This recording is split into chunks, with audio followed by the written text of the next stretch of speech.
Va ora in onda Zoom, il drive time in mezzo ai fatti con Antonino Danna.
Buonasera Antonino, a te la linea.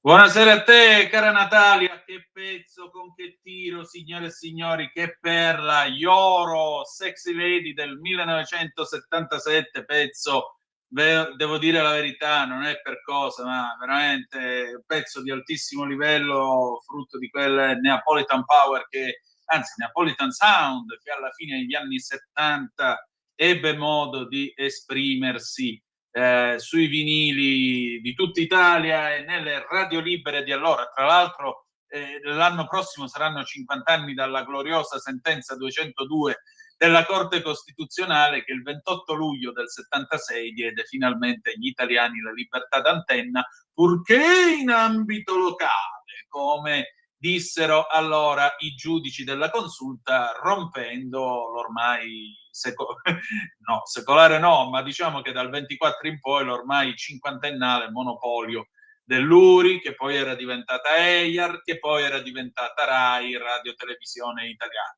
RAI TV, come diceva niente po' di meno che Renzo Arbore ad alto gradimento. Amiche e amici miei, Manando all'avventura, buonasera, siete sulle magiche onde di Radio Libertà. Questo è Zoom, il drive time in mezzo ai fatti. Io sono Antonino Danna.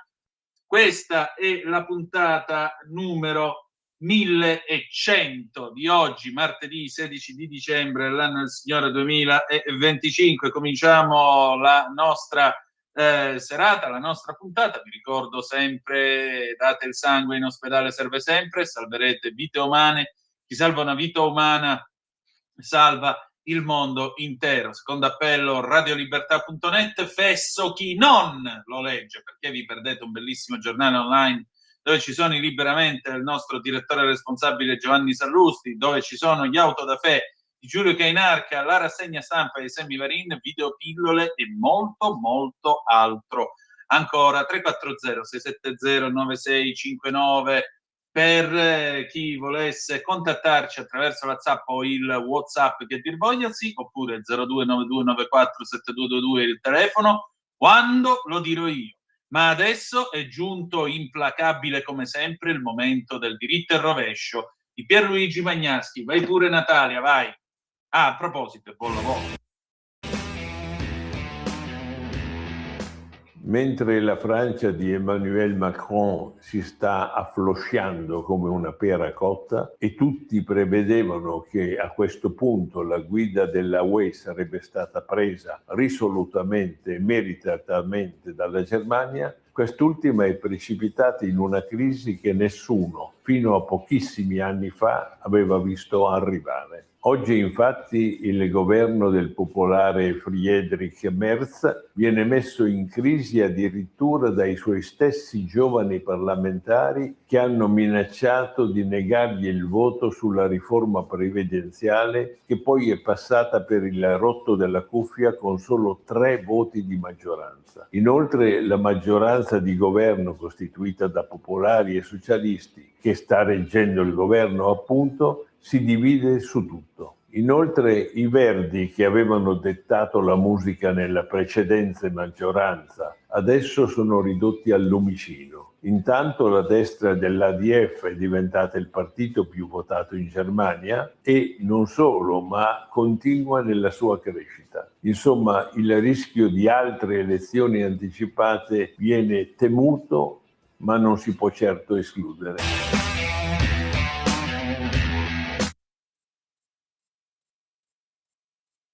E rieccoci, grazie ancora al nostro Pierluigi Magnaschi, implacabile come sempre. E adesso, ladies and gentlemen, è giunto il momento del Qui Parlamento. Questa sera la senatrice Tilde Minasi. Vai pure Natalia, per favore. Qui Parlamento. Ministro, esattamente 2 anni fa intervenivo in quest'Aula come componente della Commissione Sicurezza sul Lavoro per lanciare un allarme preciso, drammatica, attraverso appunto una mozione al Governo con cui si chiede un'azione concreta, incisiva, urgente, alla luce dei dati sconfortanti sugli infortuni sul lavoro, che allora segnavano già 500 morti nei primi 7 mesi dell'anno. E a distanza di 2 anni quindi sono felice di poter intervenire nuovamente su questo decreto con cui appunto il governo, dando seguito anche a quella mozione, introduce una serie di interventi sia di natura organizzativa che di natura tecnologica per rafforzare appunto la rete della prevenzione, della vigilanza e soprattutto della formazione. Anch'io mi unisco ai ringraziamenti al Presidente Zaffino, ma soprattutto alla relatrice, e concordo con lei che non possiamo accettare chi definisce in quest'Aula questo decreto vergognoso. L'unica giustificazione che posso trovare per la senatrice Pirro è che forse non ha avuto il tempo di leggere il provvedimento, non avendo quindi da argomentare lo ha definito tale, o forse, visto la frequenza con cui usa questo termine vergognatevi, forse dobbiamo pensare che sia un suo intercalare, perché credo che se di vergogne dobbiamo parlare, non certo noi non possiamo vergognarci, perché finalmente dopo tanti anni oggi c'è un governo che dimostra attenzione a questa tematica. Nonostante appunto in questi anni abbiamo assistito a un trend di infortuni negativo, da quei 556 del 2003 siamo passati a 607 di quest'anno, e dietro questi numeri, lo avete sottolineato tutti, ci sono vite, ci sono persone, ci sono centinaia di famiglie spezzate in un solo istante e tantissimi lavoratori usciti da casa al mattino per non farne più ritorno, come tantissime tragedie che forse in alcuni casi si potevano con semplici attenzioni evitare. E mi viene in mente l'appello recentissimo di una mamma calabrese che chiede aiuto con una lettera a tutte le istituzioni per poter pagare le cure del figlio, un ragazzo di 25 anni di Vibo Valentia è rimasto schiacciato a un muletto che rischia di non poter più camminare. Ecco, di fronte a storie come questa non potevamo e non possiamo restare indifferenti, continuando a limitarci a proclami come è stato finora, a fronte di una normativa che effettivamente c'è, è anche molto corposa, ma rimasta il più delle volte inapplicata, anche forse perché per molti versi poco incisiva. Ed è dunque sotto questo aspetto che oggi il governo agisce, dando seguito a un impegno preciso. E quello su cui voglio soffermarmi è un aspetto, a mio avviso, che è fondamentale. Oggi manca proprio vi è l'assenza di una cultura della sicurezza, perché i datori di lavoro spesso si sottraggono al rispetto delle norme pensando di risparmiare sui costi, non pensando che così mettono a rischio i lavoratori, e d'altro canto anche spesso i lavoratori, per leggerezza, per comodità, per mancanza appunto di consapevolezza sulla reale portata delle norme, non le osservano senza rendersi conto di cosa questa inosservanza a volte può comportare. E quindi la diffusione di una cultura della sicurezza diventa oggi la vera sfida da vincere, perché servono, è vero, le norme, servono i controlli, servono le sanzioni, ma se lavoratori e datori di lavoro appunto non percepiscono la sicurezza come un valore, tutto questo non basta. E noi d'altronde lo diciamo da sempre, la sicurezza non è un optional, ma è parte integrante della dignità della persona e della qualità del lavoro. Quindi per costruire questa cultura ovviamente sono necessari una serie di interventi, quelli che appunto il governo sta mettendo in atto parallelamente a una serie di misure specifiche sulla sicurezza, e quindi formazione, educazione, informazione, un impegno costante delle istituzioni con criteri più stringenti per l'accreditamento dei formatori, la registrazione digitale delle competenze nel fascicolo elettronico del lavoratore, nuove tutele per gli studenti in alternanza che non potranno essere più impiegati in attività ad alto rischio, linee guida per l'analisi dei near miss, i mancati infortuni che sono fondamentali per prevenire incidenti futuri. Insomma, una serie di interventi che rappresentano un grande investimento sulla cultura della prevenzione. Infatti la cultura della sicurezza non si crea per decreto, ma certamente gli strumenti li può e li deve dare lo Stato, e quindi anche altre previsioni che vanno in questa direzione. Ad esempio una maggiore tracciabilità di chi opera sui cantieri, tracciabilità che non è e non diventa burocrazia ma prevenzione. Il decreto appunto mira a rafforzare i controlli, specialmente nella filiera degli appalti, e con il nuovo codice degli appalti voluto dal ministro Salvini, infatti gli investimenti nell'edilizia e nelle infrastrutture stanno crescendo, e più cresce la filiera, più servono strumenti per garantire che nessun anello sia fuori controllo, quindi maggiore vigilanza e possibilità di controllare appunto chi esegue gli appalti significa maggiore responsabilità e quindi anche maggiore prevenzione. Poi la modifica di alcune misure contenute nel testo unico, come il rafforzamento della sorveglianza sanitaria, e ancora quello che rappresenta certamente la principale novità del decreto, la modifica di meccanismi sanzionatori, ma anche l'introduzione di meccanismi premiali. Da un lato, cioè, si sceglie la linea dura contro chi non rispetta le regole. Infatti con la patente a crediti si punisce immediatamente il lavoro nero già al momento dell'accertamento, con la decurtazione automatica di crediti e raddoppiando la sanzione minima per chi lavora senza patente o con meno di 15 crediti, oltre che una segnalazione immediata alla procura per la sospensione cautelare in caso di infortuni gravi. Si tratta quindi di una vera svolta non solo simbolica, ma misure capaci di incidere sui comportamenti che necessariamente dovranno cambiare. Chi rispetta le regole lavora, chi mette a rischio i lavoratori no. E dall'altra parte invece con meccanismi premiali si incentiva chi fa bene, perché appunto chi sbaglia va colpito, ma chi investe in sicurezza va premiato. Bisogna infatti far capire alle imprese che la sicurezza non è solo un obbligo, ma è un investimento Le aziende che proteggono i loro lavoratori sono quelle che crescono di più, che producono meglio, che competono meglio. Quindi chi taglia la sicurezza invece taglia sul futuro. Si tratta quindi di un cambio totale di paradigma, capace davvero di incidere sul cambio di mentalità e per questa via di accrescere finalmente sul serio la tutela per chi lavora. Stessa cosa per quanto riguarda la protezione civile e il volontariato, che questo decreto ha voluto ricomprendere nel suo raggio di azione. Per la prima volta, infatti, avremo regole chiare in un settore essenziale per il Paese. I volontari vengono per la prima volta equiparati ai lavoratori per formazione, DPI, sorveglianza sanitaria, perché un volontario formato è un volontario più sicuro e più utile alla comunità. E le sedi e i luoghi di esercitazione non sono considerati luoghi di lavoro se non si svolge attività lavorative. Questa era una chiarezza che si aspettava da anni.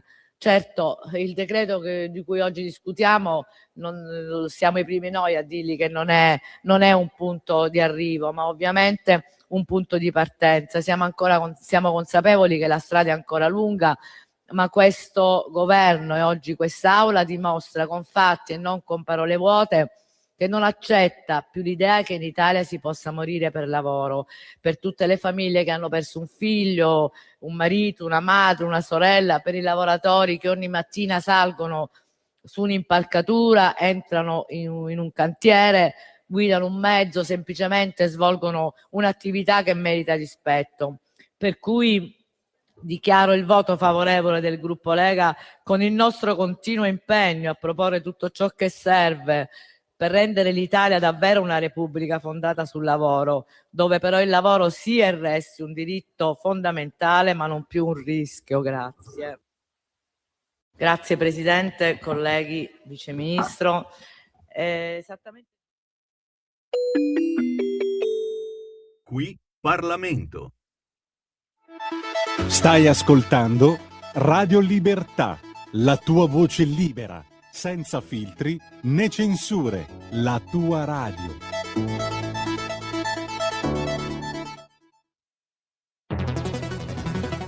Ogni giorno migliaia di notizie ci raccontano i fatti che accadono in Italia e ogni giorno una voce fuori dal coro. Quotidiano di Sicilia Italia, l'informazione che ribalta i luoghi comuni, una vera visione dei fatti, l'Italia vista da sud. Ogni siciliano che vive in Italia e nel mondo è una risorsa, è protagonista della crescita della nostra nazione. Dai forza alla crescita della nostra isola, abbonandoti al QDS digitale più archivio a soli 99 euro annui. Quotidiano di Sicilia, il quotidiano d'Italia, una scelta di valore. Lo amiamo perché ci offre sempre le cose più buone e naturali. Linea Alberto Acerbis. Se qualcuno Natale, ciao amici e ciao a tutti, buona mattina, buon pomeriggio, sono Alberto Acerbis. Se qualcuno a Natale dice porco cane, sì, la Letizia noi ne abbiamo già, siamo già quasi verso la fine, ve lo dico perché insomma permettetemi, dopo 35 anni che sono nel mondo dell'olio con qualche migliaio di famiglie, noi sono numero chiuso. Letizia 59 euro, ve ne ho parlato, una confezione bellissima, ma però io devo fare il regalo al Signor Dutour, perché il Signor Dutour voglio qualcosa di straordinario. Allora fai una bella cosa, chiedi informazioni per quanto riguarda la confezione che si chiama dono. Chiama 030 68 40 408, tu non vuoi sbattimenti, hai ragione, chiami qui, dici mi spieghi com'è la confezione dono, o meglio ancora vai a vederla sul sito olioacerbis.com, vai, sezione natalizia, vedi la confezione dono e capirai che tu, mentre gli altri si rompono i marron glacé a girare su agenziale, a litigare, coppie che saltano, psicologi che devono unire le famiglie distrutte per i regali di Natale, ma hai visto che il regalo non era bello, dovevi regalare questo, te l'avevo detto, fai una bella cosa, relax 030 68 40 408 oppure tramite il nostro sito olioacerbis.com, vedi tutto, già che sei lì magari buttaci dentro qualcosa tipo 3 bottiglie di olio, 6, quello che vuoi. Ciao, alla prossima, vi voglio bene. Money. Money makes the world go around, the world go around, the world go around. Money makes the world go around, it makes the world go round. A mark, a yen, a buck, or a pound, a mark, a yen, a buck, or a pound is all that makes the world go around. That clinking, clanking sound that makes the world go round. Money, money, money, money, money, money, money, money, money, money, money, money, money, money. If you happen to be rich and to feel like a night's entertainment, you can pay for the escapade. If you happen to be rich and alone and you need a companion, you can ring ting-a-ling for some mate. If you happen to be rich and you find you are left by your lover and you moan and you groan quite a lot, you can take it on the chin, call a cab and begin to recover on your 14-carat yacht. What? Money makes the world go round, the world go round, the world go round. Money makes the go round of that we both are sure on being poor. Money, money, money, money, money, money, money, money, money, money, money, money.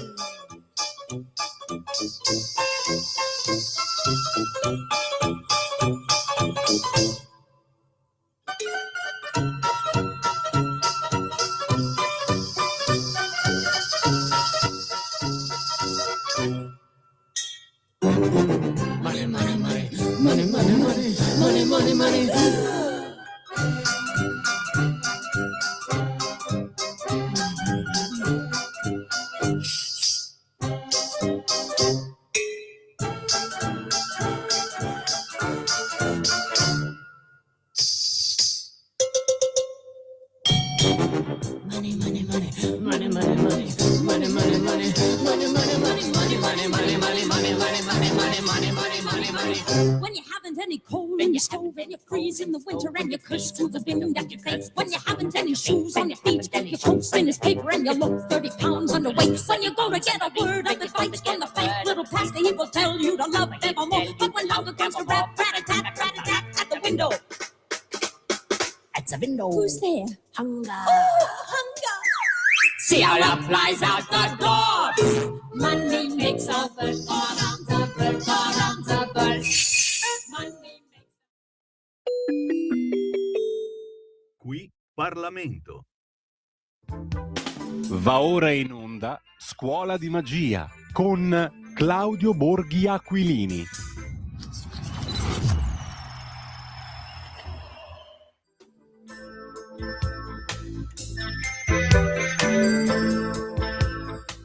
Buonasera, a voi la linea. Grazie cara Natalia, ancora ben trovate e buon lavoro. Le 18:36 minuti e 44 secondi. Questa è Scuola di Magia. Lui è il padrone di casa, il senatore Claudio Borghi. Senatore, buonasera e ben trovato. Buonasera. Senatore, io so che lei stasera fa la gara con l'orologio e quindi il ringraziamento è doppio per il fatto che è qua.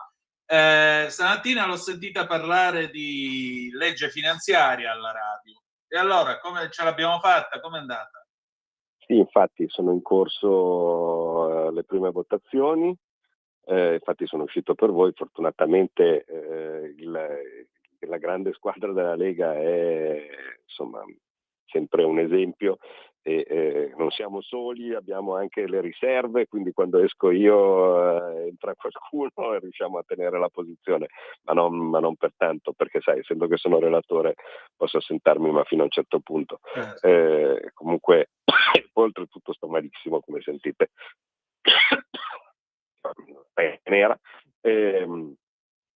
Però ecco, devo dire, insomma, approfitto, ringrazio sia i miei compagni di Commissione Bilancio che sono gli onorevoli Testor, Elena dal Trentino e l'onorevole Marco Dreosto dal Friuli. Questo lo dico insomma così perché qualcuno magari che li ha votati però non segue tanto la politica dice ma chissà se avrà votato bene o male, così tipo. Ecco, no, avete votato benissimo perché sono due persone eccezionali che mi aiutano tantissimo. Io purtroppo corro sempre da una parte all'altra perché una volta il Copasir, una volta mi chiamano per andare in radio, una volta mi chiamano per una riunione e così via. Invece loro tengono sempre la posizione e insomma per darci una mano anche in questi momenti che sono particolarmente tesi ci ha raggiunto anche il senatore Giorgio Bergesio dal Piemonte e insomma stiamo tenendo bene la posizione. È ovvio che, come ogni anno, la legge di bilancio è sempre un po' caotica, ecco, mettiamola così, perché in certi casi questo caos è un po' voluto, perché ci sono tante cose che magari si farebbe fatica a mandare avanti con un disegno di legge ordinato, tranquillo, con le audizioni, no? E così via, invece si preferisce ficcare dentro tutto, no? Perché così facendo si fa molto prima e magari oltretutto, insomma, alcune cosine che non si voleva magari che si vedessero o similari poi vengono poi inserite, no? E quindi insomma bisogna stare molto attenti, perché ovviamente si approvano testi pieni di commi, pieni di rimandi, al DPR 122 del 27 maggio 1973, la parola al comma 4, la parola 4 è modificata, 5, tu dici boh.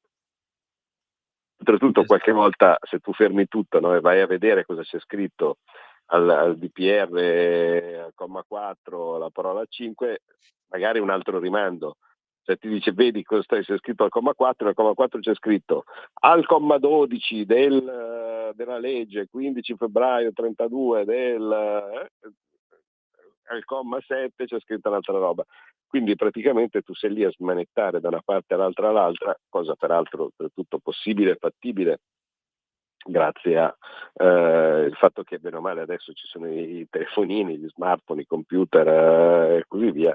Mi domando che cosa facessero ai tempi della Prima Repubblica, ma mi do anche una risposta, cioè secondo me le famose manine, no? Facevano di tutto, ecco.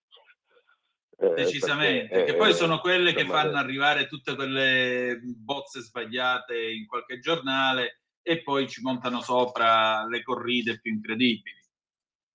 Ma è un po' così, ma così come quando uno si domanda ma chi mai l'avrà scritto? È una cosa sono certa, le leggi non si scrivono da sole.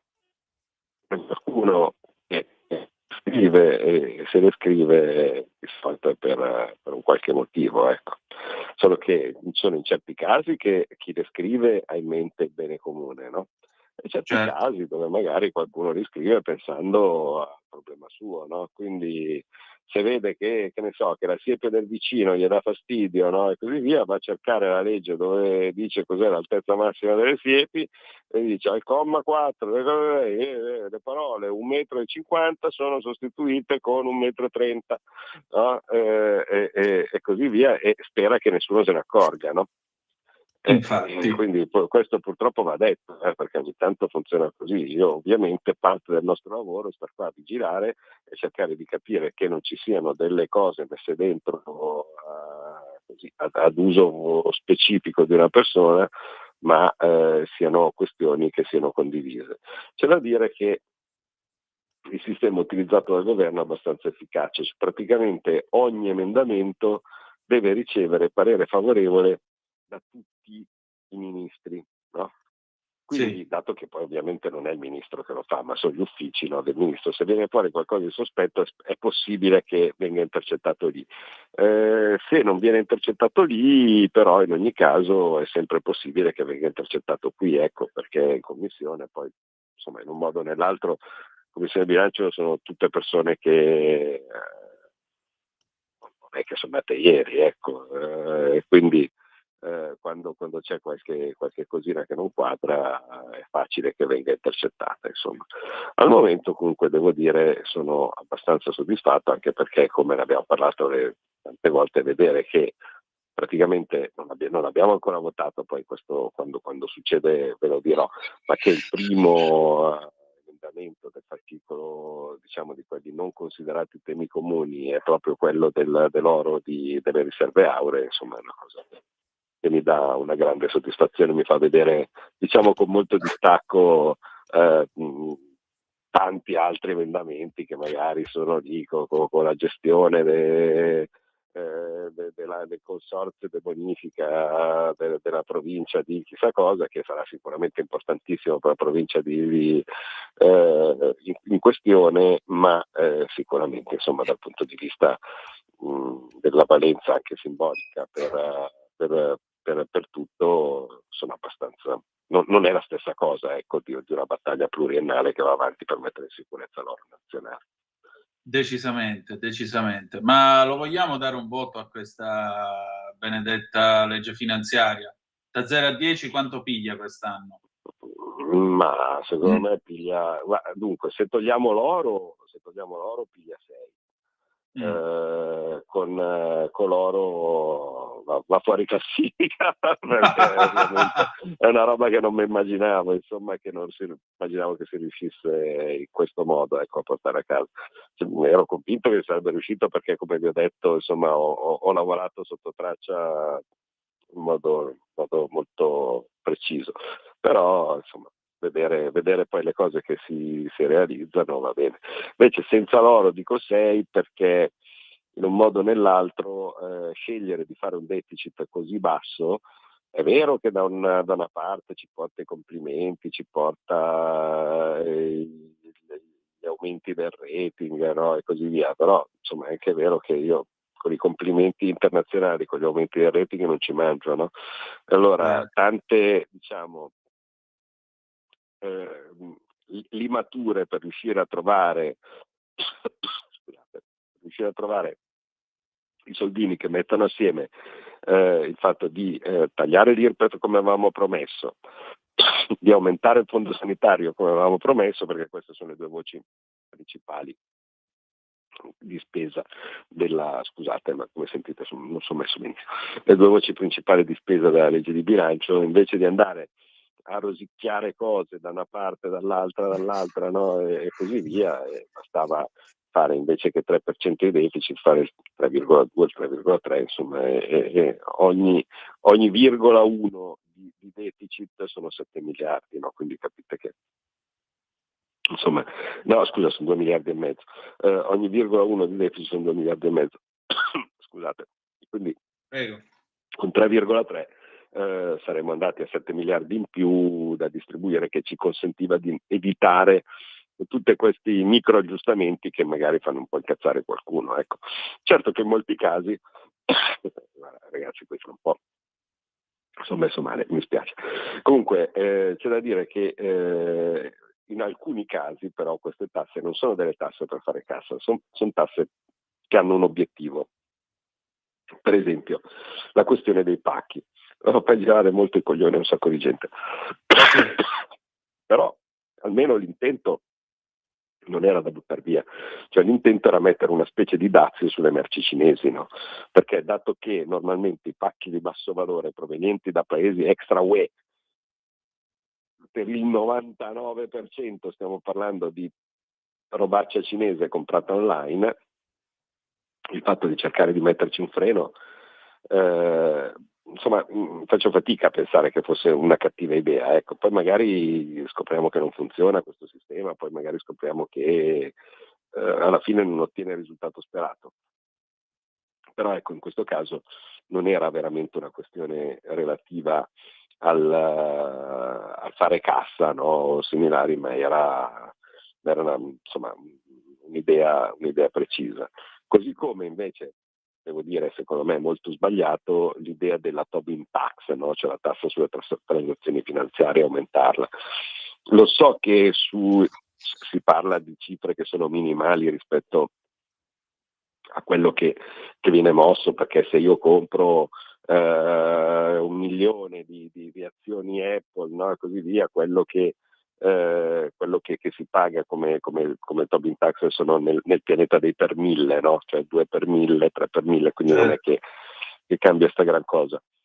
Però di base noi dobbiamo stare attenti con queste robe qua, perché è evidente che quanto più riusciamo a tenere le transazioni nei mercati nazionali e quanto meglio è per l'Italia, no? Altrimenti c'è il rischio che uno prenda e consideri il nostro paese un po' tossico per quello che riguarda l'aspetto fiscale e scambi tutto in Francia, in Germania, in Gran Bretagna, no? Così questo tipo. Vedremo anche qui insomma come funziona. Noi, per dire, no, su questo tipo di tassazione la nostra soluzione era quella di aumentare ancora un po' il prelievo sulle banche, che era molto più facile, però anche in questo caso vedi che c'è un'idea politica. Chi l'ha messa dentro ha insistito perché dice no, perché praticamente così facendo io incentivo il mantenimento a lungo termine, no, di un investimento, e cerco di scoraggiare il trading forsennato, no, di gente che compra e vende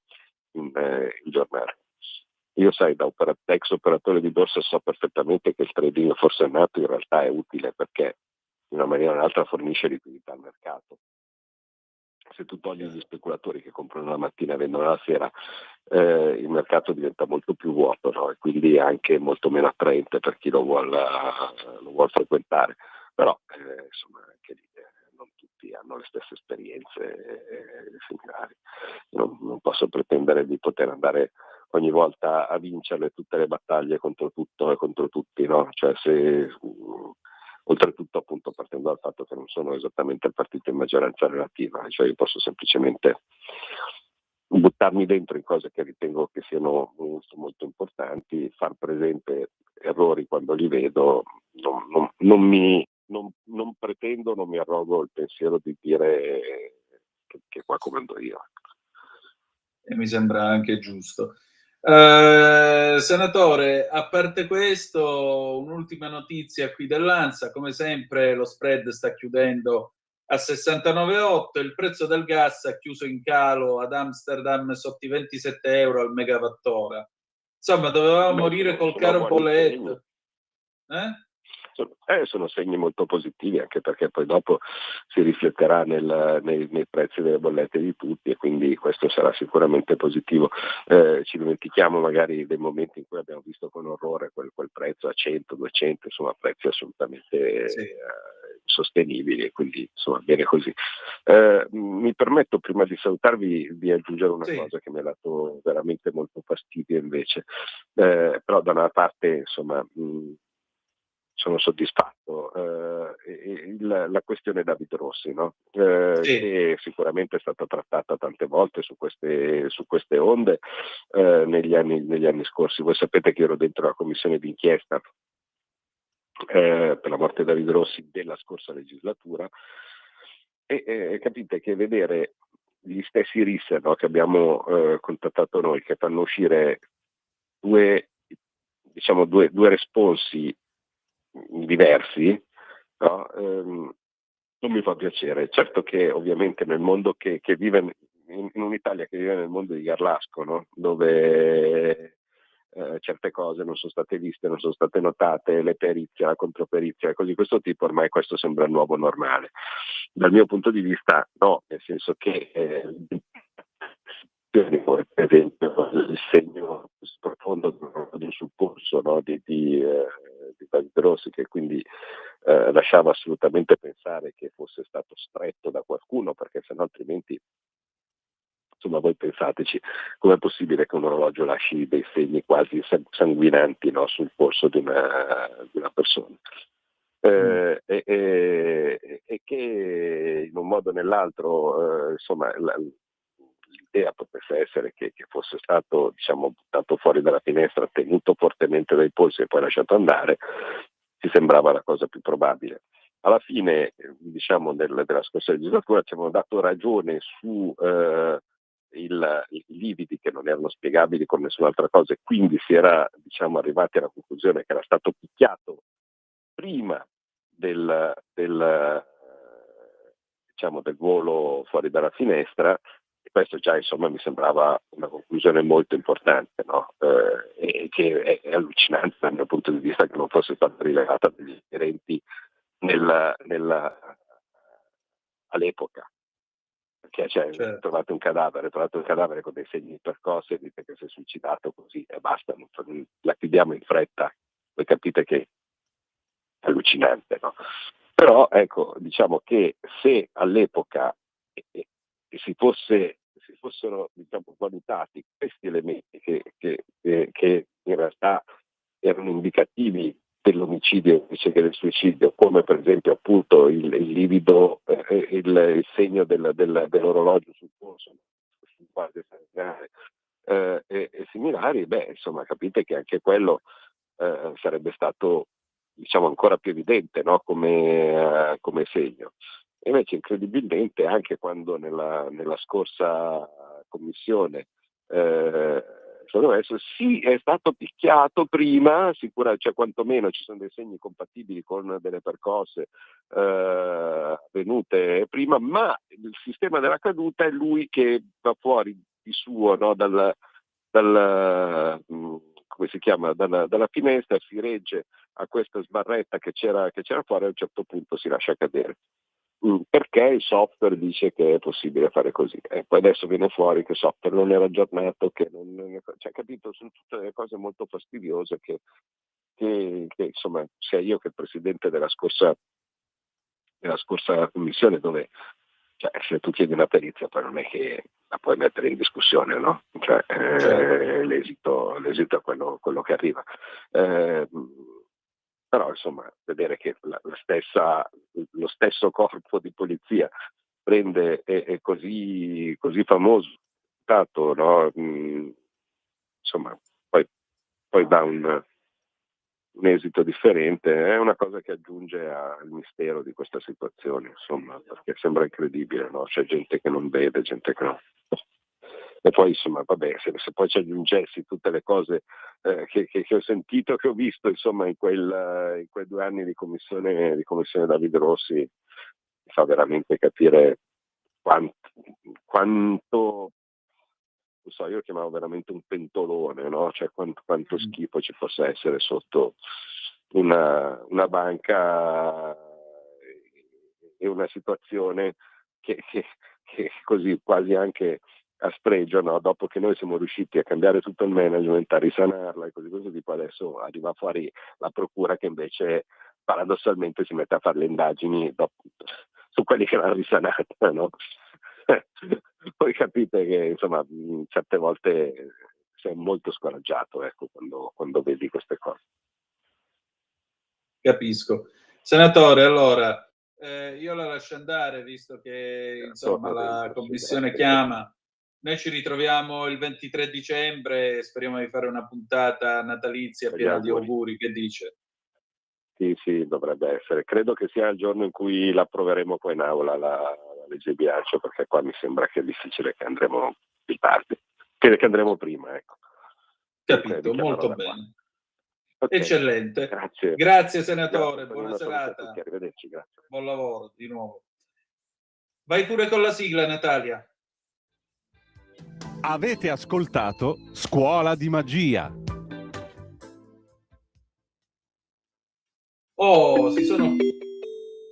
Qui Parlamento. Si sono fatte le 18:56 minuti e 35 secondi sulle magiche onde di Radio Libertà. Antonino Danne è sempre al microfono con voi, e allora noi facciamo una bella cosa. Intanto diamo un'occhiata alle agenzie, apriamo il telefono 0292947222 se volete essere dei nostri, ma vi do una notizia. Tra non molto, dopo le 19, ci sarà con noi il generale Roberto Vannacci. Ebbene sì, manderemo in onda questo qui Europarlamento che ho registrato poco prima di andare in onda. Abbiamo proprio finito, come si dice in Toscana, alle porte coi sassi, come direbbe lui da buon toscano, una conversazione nella quale abbiamo tirato un po' di somme su immigrazione, Europa, Natale, identità e molto altro ancora. Quindi io vi invito caldamente a continuare a seguire questo programma, perché dopo le 19 manderemo questo faccia a faccia per qui Europarlamento, qui a Zoom, con il generale Roberto Vannacci, mi raccomando, vice segretario della Lega, nonché eurodeputato all'Europarlamento in quel di Bruxelles. Diamo allora un'occhiata alle 18:58, università, batte l'ANSA, notizia di apertura, università, il Ministero pronto a modifiche per l'accesso a medicina, la ministra Bernini agli studenti, ma non si ritorna ai quiz. La decisione poi, Dio esiste e per fortuna ascolta le nostre preghiere. Signore e signori, l'Unione Europea rivede lo stop ai motori termici dal 2035, sia ibride e biofuel. Lo sentite anche voi, quel buon odore di motori a 4 tempi, boxer, 6 cilindri a V, 8 cilindri a V di 90 gradi, 10 cilindri, bellezza. Andiamo avanti, novità nella manovra, stretta sulle pensioni anticipate al 2032, aumenta il periodo di attesa dell'assegno. Taglio del nastro a Roma, Colosseo e Porta Metronia aprono le fermate museo della metro C a Roma. E poi ancora in primo piano liste d'attesa di vari territoriali fino a 360 giorni per una TAC, per una colonscopia urgente 105 giorni, questo è il report di Cittadinanza Attiva. La misura Fontana di Trevi a pagamento, solo un'ipotesi per il comune, ticket di 2 euro per i turisti, ingresso libero per i romani. A me sembra un atto di giustizia e di cortesia, così magari cominceranno ad avere un po' più di rispetto per la Fontana di Trevi, e poi alla fine si realizza quello che voleva fare Totò, no? Che voleva le 100 lire ogni fotografia che veniva scattata della metropolitana, sì, della Fontana in quel di Totò Truffa 62. Ho detto metropolitana perché stavo vedendo la notizia della metro C a Roma. Va bene, manca una manciata di secondi e di conseguenza a questo punto io direi che sono le 19 e noi mettiamo una bella canzone. Giorgia, tu mi porti su del 2012. A tra poco. Stai ascoltando Radio Libertà, la tua voce libera, senza filtri né censure, la tua radio.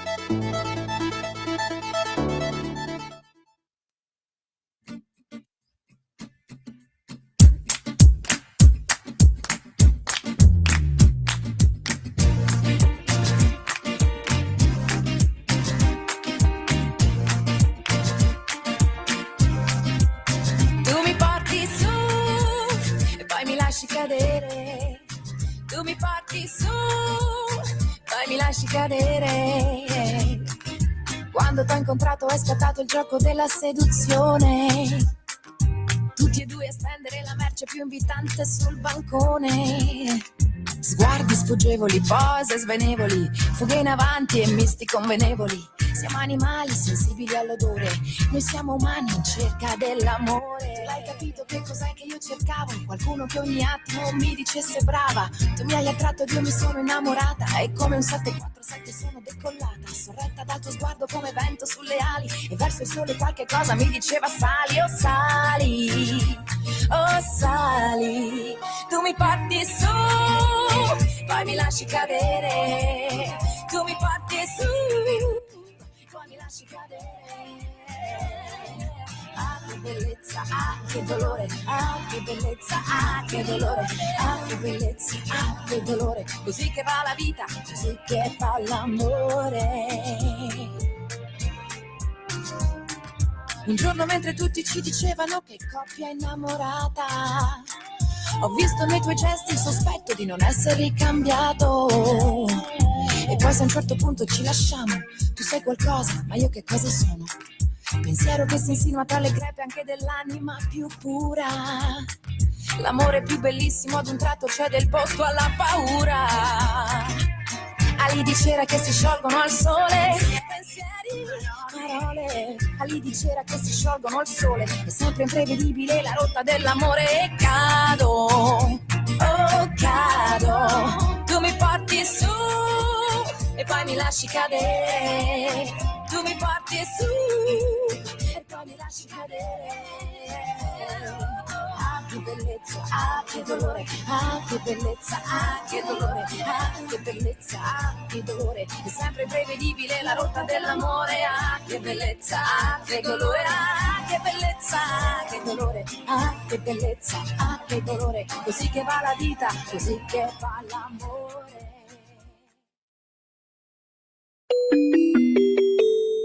Qui Europarlamento. Alle 19, 3 minuti e 12 secondi, siete sulle magiche onde di Radio Libertà. Antonino Danna al microfono con voi per questa puntata numero 1100 di Zoom, e abbiamo questa sera con noi il generale Roberto Vannacci, che come sapete è vice segretario della Lega e altresì eurodeputata all'Europarlamento. Io vi segnalo che questo messaggio, che voi ascolterete tra poco, questa nostra conversazione, è finanziato col budget 400 del gruppo Patrioti per l'Europa. Il Parlamento non è responsabile per i suoi contenuti.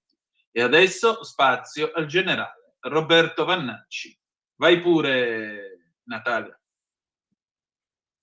E allora, questa sera per qui Europarlamento, tra poco sentirete la sua voce, chi ci sta seguendo sul canale video già lo ha visto e lo ha riconosciuto, è con noi il vice segretario della Lega, nonché eurodeputato, il generale Roberto Vannacci. Generale, buonasera e ben trovato intanto, grazie del suo tempo. Buonasera a lei, grazie a voi per l'invito e buonasera a tutti gli ascoltatori. Generale, senta, proviamo a fare un po' una sorta di riassunto di questo anno, di bilancio di quest'anno, e partirei dalla questione dell'immigrazione e soprattutto l'imam Mohammed Shaheen, che ieri è stato liberato dal CPR di Caltanissetta, un signore che diceva che in fondo il 7 di ottobre 2023 è stato niente di grave. Insomma, ancora una volta lei è andato all'Europarlamento giustamente dicendo io mi voglio occupare della sicurezza non solo degli italiani ma anche di tutto il continente, e trovandomi facendo però arrivano questi, come possiamo dire, questi schiaffi che vengono tirati all'autorità dello Stato, perché ogni volta in cui questo governo ha cercato di fare qualcosa in tema di immigrazione e l'Albania non andava bene e i rimpatri non vanno bene e questo non va bene, generale, allora che si fa? No, intanto non si molla, intanto si va avanti, più determinati di prima, e l'immigrazione da qualcuno è stata decantata come la soluzione, la panacea, ci pagheranno le pensioni, ci porteranno una cultura fantastica, arricchiranno la nostra civiltà, e invece tutto questo si è rivelato una balla incredibile, una fandonia, una farloccheria. Non solo ci hanno ridotto più poveri, ma hanno creato un esercito industriale di riserva, ovvero una manodopera a basso prezzo che ha comportato l'abbassamento dei salari. E in una nazione come l'Italia, dove Mario Draghi, no, si era vantato pubblicamente di avere mantenuto i salari bassi per aumentare la competitività, la disponibilità di un esercito di riserva industriale del padrone, è quello che ha consentito questa scellerata scelta di politica economica. No? Quindi non solo, ma poi assorbono le risorse del nostro Stato, perché vede, quello che è più assurdo è che questa immigrazione di disperati poi crea una competizione tra poveri, aumenta il numero dei poveri nella nostra nazione e quelle poche risorse che sono a disposizione dello Stato per gli incapienti devono essere divise per un numero maggiore di persone, e quindi si creano una sorta di competizione disumana tra i poveri autoctoni, i nostri italiani di origine che magari sono disoccupati, che magari vivono di una pensione misera, che magari hanno avuto i parenti, i cugini, i genitori che hanno contribuito alla costruzione di questa bellissima nazione, ma che oggi non ce la fanno a sbarcare il lunario, che si vedono competere con degli immigrati che per il nostro Stato non hanno fatto nulla, ma risultano più poveri di loro e quindi hanno la precedenza nell'accesso alla sanità, nell'accesso all'edilizia pubblica, nell'accesso a tantissime di quei benefit che lo Stato giustamente eroga per le persone incapienti. Quindi creano una competizione tra i ceti più deboli della nostra società. Pensate un po' con l'assurdità di questa immigrazione di massa. E poi creano, e questo ce lo dicono i numeri, un incremento della criminalità nel nostro paese. I numeri del Ministero dell'Interno sono chiarissimi, il 50% dei furti e delle rapine in Italia sono commessi dal 9% di stranieri che compongono la nostra società. Quindi hanno una propensione alla criminalità di 7, 8, 9, 10 volte maggiore rispetto agli italiani. Per non parlare degli abusi sessuali, anche quelli in numero estremamente superiore nella piccola percentuale di stranieri che compone la nostra società. Quindi l'immigrazione è un problema serio, è un problema che comporta tantissime altre criticità da un punto di vista della sicurezza, da un punto di vista della solidità sociale, perché anche là, no, la solidarietà sociale che è necessaria è tanto più grande quanto più il gruppo è piccolo e quanto più i legami tra i singoli individui che compongono questo gruppo sono solidi.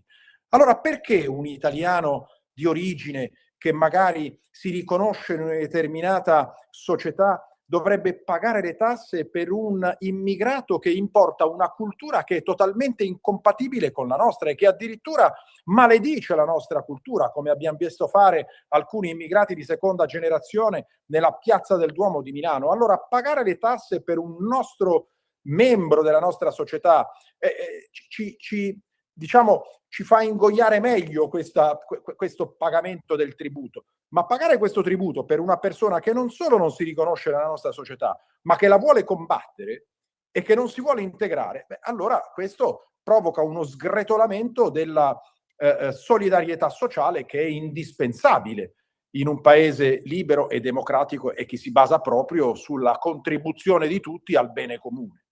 E poi parliamo di questo imam Shahin, l'imam di Torino, no? Che considerava addirittura il 7 ottobre come un atto dovuto, un atto di resistenza. Ecco, questa è la classica quasi istigazione al terrorismo, un atto terroristico che viene giustificato.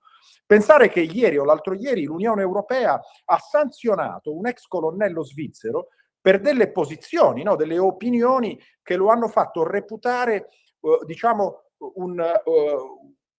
una persona che portasse avanti la propaganda di Putin.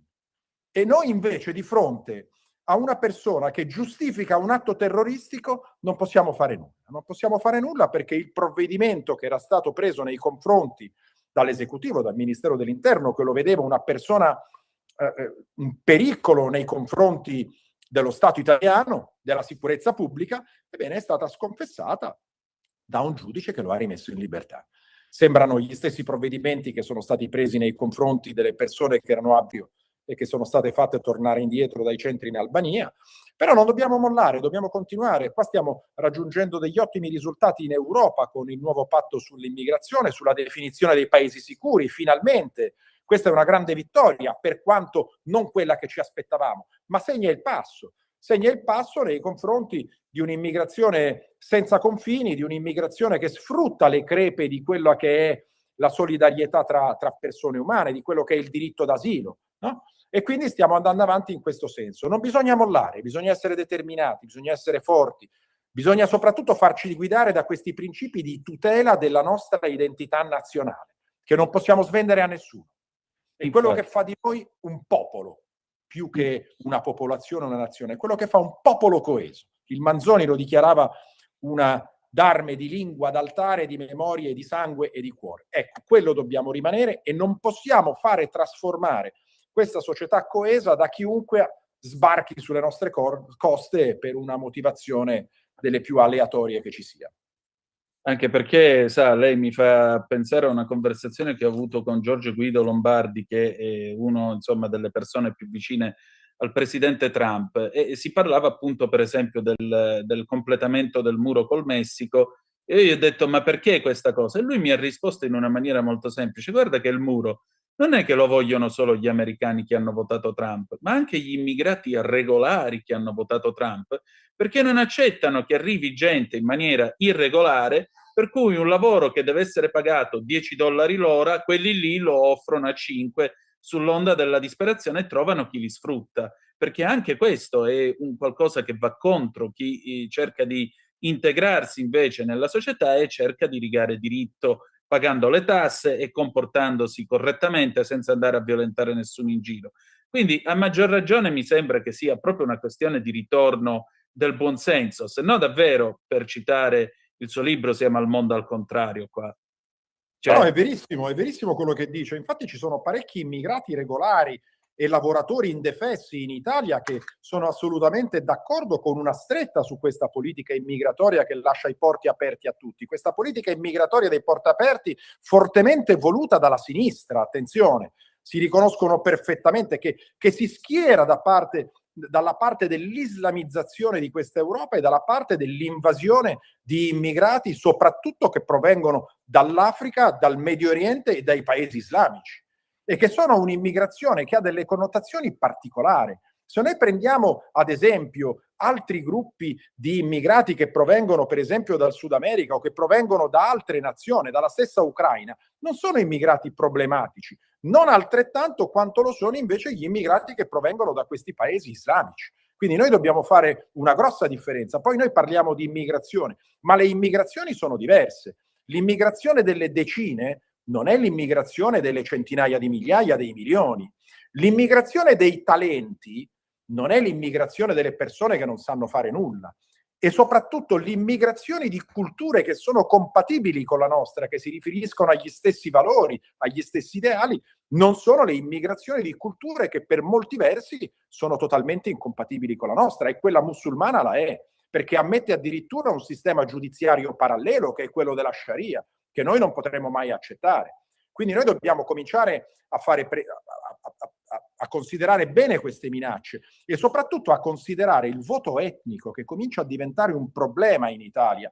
E il Muro a Roma, il partito Muro. Sì, ma intanto ci viene dall'estero, ci viene da New York, e poi ci viene da Roma, ma ancora prima da Monfalcone. Si stanno creando i primi partiti islamici. E guarda caso ci sono delle forze politiche manifestatamente di sinistra che tendono a cercare ad allargare a queste comunità il diritto di voto, ad allargare le maglie della cessione della cittadinanza. Noi abbiamo avuto un referendum circa 6 mesi fa nel quale gli italiani si sono espressi in maniera chiara no a un allentamento delle maglie per la cessione della cittadinanza. Eppure loro vanno verso questa direzione, perché per loro gli immigrati rappresentano un bacino di riserva dei voti. Ormai la sinistra, che veniva votata dalle fasce deboli della società, dagli operai, dagli stipendiati di basso livello, non sono più supportate da questi ceti sociali e cercano un supporto di voto da parte degli immigrati, e quindi tendono a cercare di allargare la possibilità di voto anche a chi sta nella nostra società pur non essendo non solo diciamo assimilato, ma nemmeno integrato, e non si vuole integrare. E c'è un campanello d'allarme che suona in Francia, dove un recente studio ha dimostrato che addirittura quelli di seconda generazione sono ancora più radicalizzati e estremisti degli immigrati, dei loro genitori, perché addirittura il 50% di loro sarebbe stato favorevole a un'applicazione della Sharia. E quindi noi dobbiamo stare attenti non solo a chi arriva oggi, ma anche ai figli delle persone che sono arrivate tanto tempo fa e che, non essendo stato chiesto loro l'assimilazione nella nostra società, quindi la condivisione totale dei nostri principi e dei nostri valori, hanno creato un enclave che si rifà ad un'altra cultura e oggi rivendicano questa enclave stessa. Oggi rivendicano la possibilità di cambiare totalmente la nostra società. E se lei fa votare delle persone di questa estrazione, ebbene, come è successo a New York, queste persone voteranno per quelle forze politiche che si schiereranno per un'immigrazione sempre più di massa, quindi aumenteranno le schiere di queste persone, e soprattutto per l'elargizione di denaro, di benefit e di fondi pubblici a tutti gli immigrati che arrivano in Italia. Ribaltando praticamente la situazione nei confronti della società invece dominante, prevalente, che è quella nostra, che è quella di origine cristiane, romane, greche, che ha dei principi che sono diciamo fortemente scolpiti nella nostra mente. E questo è il pericolo che noi corriamo, ed è anche per questo che noi dobbiamo pensare seriamente alla remigrazione. Remigrazione che non è una deportazione di massa come l'hanno voluto descrivere, ma la remigrazione è intanto il far ritornare nel paese di origine chi è nella nostra nazione in maniera illegale. Se sono entrati illegalmente non hanno alcun diritto per rimanervi, ma è anche quella di riestendere questo rientro nel paese di origine alle persone che non si assimilano nella nostra società. Perché chi non si assimila nella nostra società e che è qua solamente per scopi economici, perché l'80% degli immigrati hanno esclusivamente uno scopo economico che motiva il loro spostamento, ebbene, devono rientrare nel loro paese di origine. E questo non comporta nessun problema dal punto di vista dei diritti umani. Vede, anche questa è una falsa notizia che ci hanno voluto far passare, ci hanno indottrinato. L'articolo 13 della Carta Universale dei diritti dell'uomo dice che ogni persona ha la libertà di movimento all'interno della terra di origine, quindi già qua si stabilisce che c'è una terra d'origine per gli 8 miliardi di persone che popolano questo pianeta. Non è vero che siamo tutti figli dell'umanità o del pianeta, ma ognuno di noi ha una terra di origine. Poi sempre questo articolo dice che ogni persona ha il diritto di lasciare la terra di origine, ma non obbliga alcun paese il dovere dell'accoglienza. E la terza cosa che dice l'articolo 13 è che ogni persona su questa terra ha il diritto di ritornare nella terra d'origine, nel paese di origine. Quindi facilitando la remigrazione, che è il ritorno nel paese di origine, noi non facilitiamo altro che l'applicazione di un articolo della Carta universale dei diritti dell'uomo. Generale, soprattutto visto che lei si richiamava alla civiltà cristiana, il Catechismo della Chiesa Cattolica dice che esiste un diritto a restare nel proprio paese e dice che gli Stati hanno il diritto di disciplinare l'immigrazione. Quindi non c'è niente di strano. Anzi, lei ha detto una cosa, tra l'altro, quando ha detto, dice, dovremmo puntare su un'immigrazione che è anche religiosamente, tra virgolette, più affine alla nostra società, che è una cosa che è stata detta 25 anni fa dall'allora cardinale Biffi, arcivescovo di Bologna. Verrebbe da dire era vannacciano e non lo sapeva. A me sembra un'affermazione di buonsenso. Ora io le volevo leggere un pezzettino del report pubblicato appunto dalla Casa Bianca nei giorni scorsi, e dice questo dell'Europa e del declino dell'Europa. Il declino economico dell'Europa è eclissato dalla prospettiva reale più grave della cancellazione della civiltà. Le questioni più importanti che l'Europa deve affrontare includono le attività dell'Unione Europea e di altri organismi transnazionali che minano la libertà politica e la sovranità, le politiche migratorie che stanno trasformando il continente creando conflitti, la censura della libertà di parola e la repressione dell'opposizione politica, il crollo dei tassi di natalità, la perdita delle identità nazionali e della fiducia in se stessi. Se le tendenze attuali dovessero continuare, il continente sarà irriconoscibile entro 20 anni o meno. E dice anche ancora, nel lungo termine, e qui tocco anche il mestiere delle armi, nel lungo termine è più che plausibile che entro pochi decenni al massimo alcuni membri della NATO diventeranno in maggioranza non europei. Pertanto resta da vedere se considereranno il loro ruolo nel mondo o la loro alleanza con gli Stati Uniti allo stesso modo di coloro che hanno firmato la Carta della NATO. E il che vuol dire sempre riconoscersi in quella serie di valori occidentali che sono alla base del patto atlantico. O mi sbaglio? Ma assolutamente sì. E questa è una diagnosi che io sposo totalmente. Qualcuno si è offeso dicendo che Trump con questo documento ha offeso o ha trattato male l'Europa. No, Trump si sta comportando come un medico che fa una diagnosi. E noi siamo il paziente che invece se la prende col medico. Invece di pensare a curare quelle che sono i malanni riscontrati dal medico, noi ce la prendiamo col medico, no? Perché quello che ha detto in questo documento è assolutamente vero. Noi da 40 anni siamo indottrinati a perdere la nostra identità. Abbiamo avuto una cultura woke, una cultura della cancellazione, e che ha promosso l'idea di inclusione, no? La differenza tra inclusione e integrazione è fondamentale. L'integrazione vuole che il nuovo arrivato si adatti al sistema.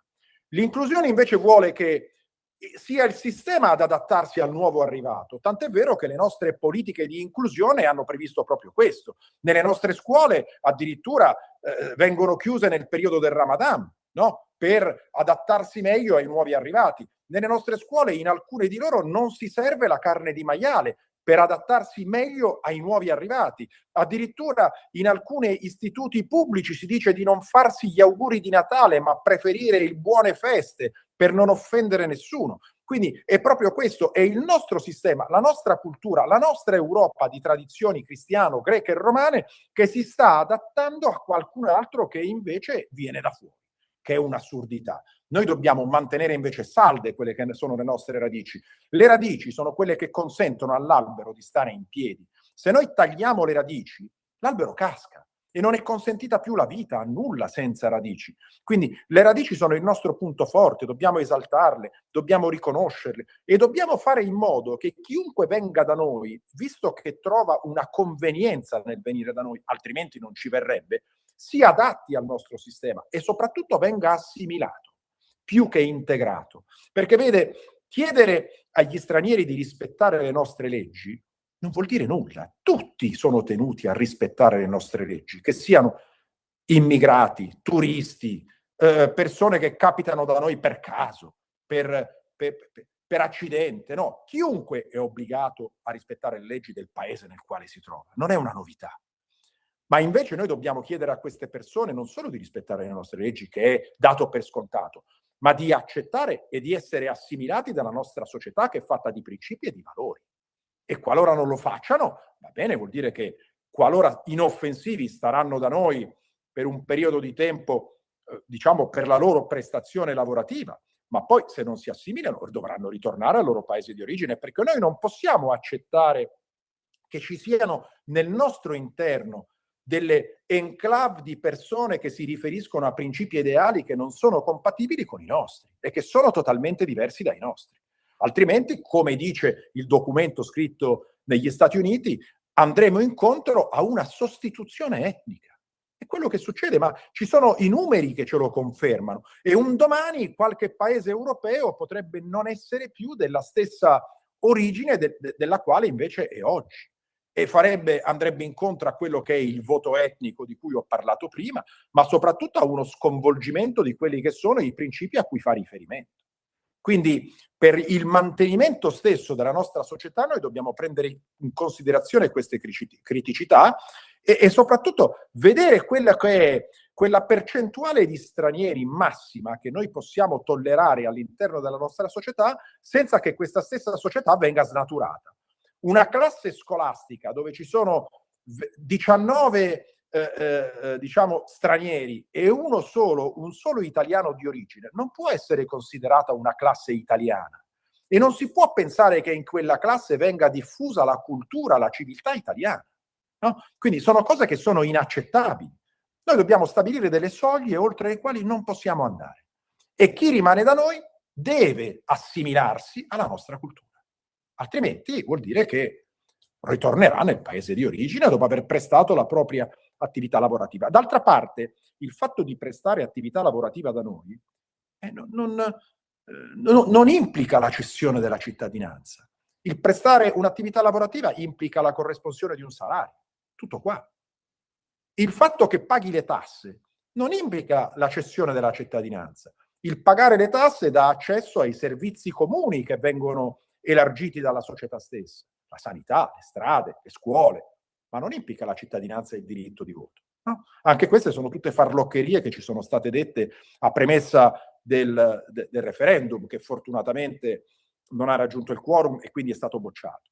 Però noi dobbiamo tutelare la nostra società, tutelare il futuro dei nostri figli, dei nostri giovani e soprattutto cercare di dar loro un'opportunità in più. Non consegnare loro un continente, una nazione totalmente sconvolta e snaturata da un'immigrazione di massa che è tuttora in atto. Vede, qualcuno ha paura dei russi, ma i veri invasori sono già tra di noi. Solo l'altro ieri in Baviera è stato sventato un attacco terroristico contro i mercatini di matrice islamica, chiaramente, contro i mercatini di Natale. No, la storia che si ripete. Quindi noi dobbiamo tenere ben presente queste minacce che sono interne a noi, piuttosto che concentrarsi su un'ipotetica invasione russa dei cosacchi che arriverebbero con le sciabole sguainate. Siamo già invasi e quindi noi dobbiamo prendere in seria considerazione questa minaccia e tirar fuori tutti i provvedimenti necessari a mitigarne gli effetti e soprattutto a ricostituire la nostra identità nazionale, europea, di continente e di occidente. Generale, siamo in chiusura. Io intanto la ringrazio del suo tempo e della sua disponibilità. Le volevo chiedere un'ultima cosa sul buon Santo Natale, che credo ci possiamo augurare, come dice la nostra Anna Maria Cisint, ma lei è stato anche in missione all'estero. Le è mai capitato di passare il Natale fuori dall'Italia? Com'è passare un periodo così lontani da casa? Sì, tante volte, mi è capitato tante volte. La prima volta in Somalia nel 1992-93, pensi un po', ero giovane tenente e sono partito proprio a dicembre, quindi è stato il primo Natale in missione operativa in zona di combattimento, poi ne sono seguiti tanti altri. Peraltro io anche la mia seconda figlia non l'ho vista nascere perché ero in Afghanistan all'epoca e quindi... Però insomma, ecco, quello è un altro aspetto. Il Natale lo si festeggia sempre, anche se manca la famiglia, mancano i propri cari, mancano gli affetti, mancano i simboli a volte del Natale, perché se si è in mezzo al deserto in un'operazione, certamente non si può costruire il presepe o non si può fare l'albero di Natale. Però questi sono simboli che rimangono nei nostri cuori e che ci fanno apprezzare ancora di più la possibilità che abbiamo quando siamo a casa di vederli, di costruirli, di gioire con questi simboli e di mantenerli sempre vivi nella nostra tradizione e di non accettare sotto alcun pretesto la cancellazione o l'annacquamento di questi simboli. Sono la nostra storia, sono le nostre radici. Chi crede, crede, chi non crede comunque li accetta come un fatto di cultura. Vede, lei prima ha citato il cardinale Biffi, se non sbaglio, il quale faceva una considerazione religiosa, giustissima, se non la fa un cardinale e se non la fa il Papa, chi la fa? Ma io ne faccio una considerazione di cultura, non di credo. Queste sono le basi sulle quali si fonda la nostra società. Che tu creda o meno, il presepe lo hai visto da quando sei piccolo, da quando vai all'asilo, e fa parte delle tue radici. Che tu creda o meno, in Italia c'è una chiesa a ogni 4 strade e il sentire le campane che suonano fa parte della tua cultura. E poi la religione, ce lo dimentichiamo, ma la religione vuol dire anche morale. Sì. Quindi se noi siamo abituati ad avere una morale che per ragioni storiche e culturali è vicina a quella della nostra religione, ma per quale motivo dobbiamo cambiarla a favore di qualcuno che ha una religione totalmente diversa dalla nostra e che ha dei principi totalmente diversi? Quindi diciamoci buon Natale, facciamo il presepe, ricordiamo quelli che sono i simboli della nostra storia e anzi dobbiamo andarne fieri, non li dobbiamo nascondere, non li dobbiamo cancellare, dobbiamo andarne fieri e dobbiamo esaltarli al massimo proprio per rinsaldare quei legami tra ogni membro del nostro gruppo che si riconosce in questi simboli e in queste tradizioni. E allora, buon Natale generale, grazie. Buon Natale a lei, a tutti gli ascoltatori e a tutti quanti.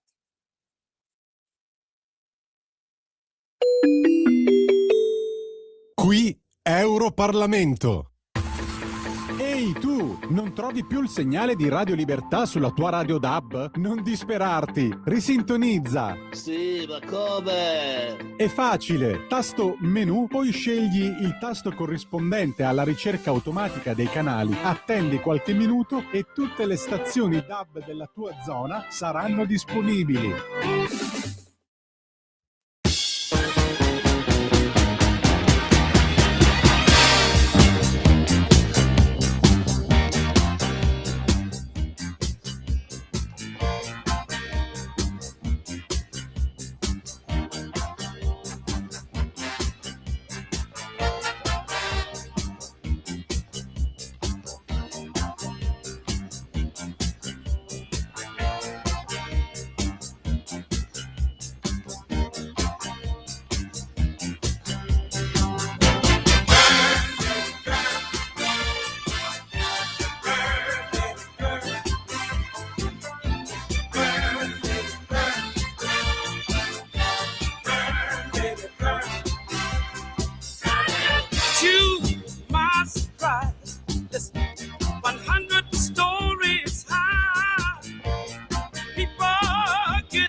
Going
linea, Antonino.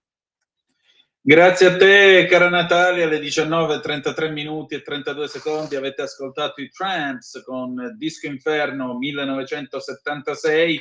Questa è la puntata numero 1100 di Zoom. 0292947222 il telefono è aperto, oppure 340-670-9659 se avete voglia di dire la vostra attraverso la zappa o WhatsApp. Maurizio ci ha mandato una zappa, bene Borghi su Rossi, grazie, prego. Dani da Como, mitico Vannacci, una persona davvero di valore, oltretutto con una capacità di dialogo fluente e una preparazione che pochi hanno, grande. E ancora avanti con le ultime notizie. L'ANSA, Putin non cede sul Donbass e respinge la tregua di Natale. Mosca, non accetteremo truppe NATO in Ucraina, nessuna concessione sui territori. Zelensky, non riconosciamo il Donbass come russo. Oggi il leader ucraino in Olanda, drone russo contro un grattacielo a Zaporizhia. L'UE rivede lo stop ai motori termici dal 2035, sia alle ibride e ai biofuel. Diamo un'occhiata a questa notizia da parte dell'ANSA. L'UE rivede il divieto totale di vendita dei motori a combustione interna dal 2035. I costruttori non dovranno più azzerare le emissioni ma ridurle del 90%, lasciando così spazio sul mercato anche a modelli non completamente elettrici o alimentati a idrogeno come gli ibridi plug-in e i veicoli con range extender. La modifica è contenuta nella revisione degli standard sulle emissioni di CO2 adottata dalla Commissione UE. Il restante 10% delle emissioni dovrà essere compensato dalle case automobilistiche con l'impiego di acciaio a basse emissioni o mediante l'utilizzo di carburanti sostenibili come e-fuel e biofuel avanzati. C'è Lisetta al telefono, pronto? Buonasera. Ben trovata. Di nuovo sono io, Lisetta. Allora, signor Tonino, stasera volevo dire qualcosa sulla sinistra, perché sono sempre a opporsi, ma per quali idee, signor Tonino? Allora, lo vorrei capire pure io. Ecco, l'opposizione si oppone a qualsiasi provvedimento, mi sembra, o riforma che viene decisa o proposta dal governo. Passate le elezioni, signor Tonino, regionali, adesso l'attenzione è tutta rivolta, mi sembra, alle elezioni politiche del 2027. Allora, i programmi del centrodestra li conosciamo, sperando nel frattempo di avere, secondo me, la conferma referendaria sulle riforme della giustizia. Vogliono portare in porto altre due riforme, l'autonomia e il premierato. I programmi del campo largo quali sono secondo lei? Oltre a dire no, cosa intendono fare per migliorare una giustizia e una magistratura allo sbando? Cosa intendono fare per il drammatico problema immigrati? Quale politica estera vogliono portare avanti? Al di là di una somma, secondo me, di numeri che comunque non sono sufficienti, non possono più sperare negli aiutini di Napolitano e Mattarella. Questa accozzaglia cosa rappresenta? Ha anche un'unità di intenti per stilare un programma elettorale? Non credo, signor Tonino. Tutto qua, io la saluto e una buona serata. Anch'io la saluto e la ringrazio. Ecco, lei pone un tema, cara Lisetta, che vorrei sottoporre e vorrei rilanciare ai nostri ascoltatori. Guardate che alle prossime elezioni, anno di grazia 2027, non si vota soltanto il prossimo Parlamento e quindi la prossima maggioranza che sosterrà il prossimo governo. Voi state indirettamente scegliendo il Presidente della Repubblica, perché vi vorrei ricordare che Mattarella scade nel 29, quindi a buon intenditor poche parole. Abbiamo un'altra telefonata, pronto, chi è là? Eccomi, Michele Caruso. Ciao Michele. Bonsoir, un saluto noblesse oblige, madame, monsieur, comment ça va bien, ladies and gentlemen, Zoom, il drive time in mezzo ai fatti, conduce Antonino Danna su Radio Libertà, la Talk Radio. È vero? Direi di sì, dici tutto. Dunque, il punto di Michele Caruso, una Presidente del Consiglio che odia la Costituzione, un governo di centrodestra complice del genocidio a Gaza, è come se non bastasse una magistratura che, tra le altre cose, ha dentro di sé una cultura profondamente fascista. Questi sono i i 3 pilastri attorno ai quali si sviluppa il pensiero tout court del professor Tommaso Montanari, rettore storico dell'arte, sull'attuale esecutivo che governa l'Italia da 3 anni. In occasione del famoso sciopero della CGIL, lo storico dell'arte e saggista italiano, rettore dell'Università per Stranieri di Siena, dal 2021 ha voluto accusare Giorgia Meloni e i suoi ministri.